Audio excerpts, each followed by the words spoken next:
What we know about the M5 is that it's big, it's pretty heavy, and it's very, very fast. What we don't know is how well it works with a manual transmission.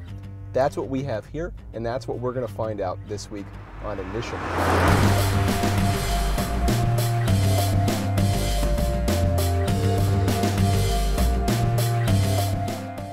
Now let's get acceleration testing out of the way first. We can estimate that this car is going to be a little bit slower because we don't have the fast shifting twin clutch and we don't have launch control. But I'm actually happy that we don't have launch control because the M5 with that system is cumbersome to use. So we have to do this the old-fashioned way, and that's difficult because this engine is such a powerhouse.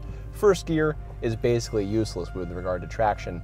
You basically want to dump the clutch at about 2,000 RPM, go flat on the throttle, and just stick into it. When you grab second gear, if you get some wheel spin, that's a good sign because it keeps the engine right in the meat of its power band. Let's see if we can give it a try right now. And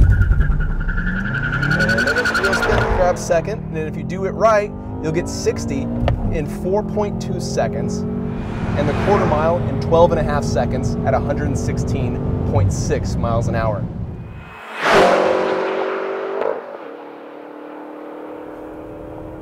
When you buy a manual transmission these days, you aren't doing it because it's faster.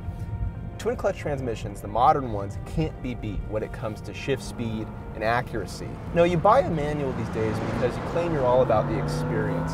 You're all about the gratification, the near religious experience, let's say, of mashing a clutch pedal and moving a lever. But here's the thing, a car designed to have a twin clutch transmission is going to be better with a twin clutch transmission.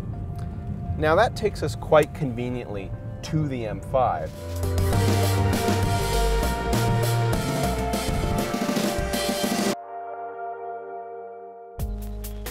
From behind the wheel, you can almost feel the hesitation from the Germans to give this car a manual. It was always designed to have a twin clutch transmission until, rumor goes, the US went into uproar about saving the manuals or some nonsense.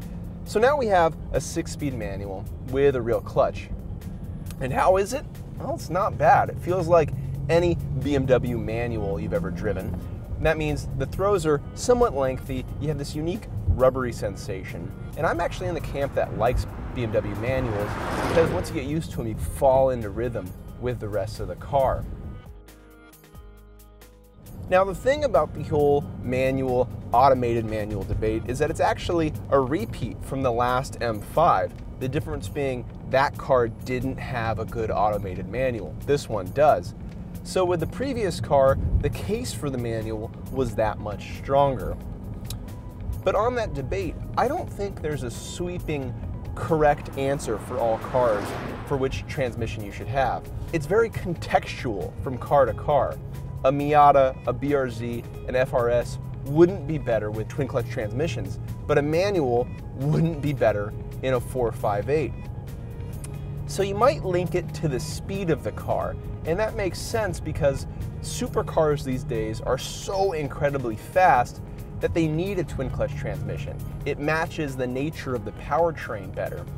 Using a manual in a modern supercar is like controlling a rocket with an abacus. It's just clumsy and strange. There are exceptions, of course, and they are the Corvette and probably the new Viper.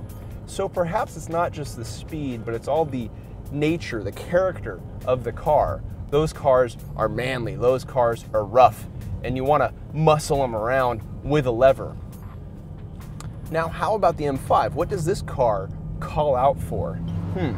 Well, it's strange because this car isn't any better with the manual, I can say that right now, but it isn't demonstrably worse. Of course, it is slower in a straight line.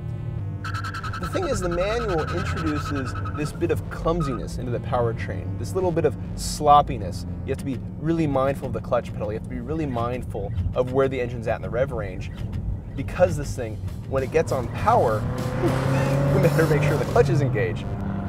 So what you have is almost this lateral shifting character. At the end of the day, which one would you rather have? I'm conflicted. I'm leaning toward the twin clutch transmission though, simply because I like the sense of control that that transmission gives me. This manual gearbox is fun, but it's fun in a dumb kind of way. in the sense that you're controlling 560 horsepower with a lever. And so while I might lean towards a twin clutch, I could see why a purist might want to choose the manual transmission. But what I don't get is why a purist would want a twin turbocharged, heavy German luxury sedan.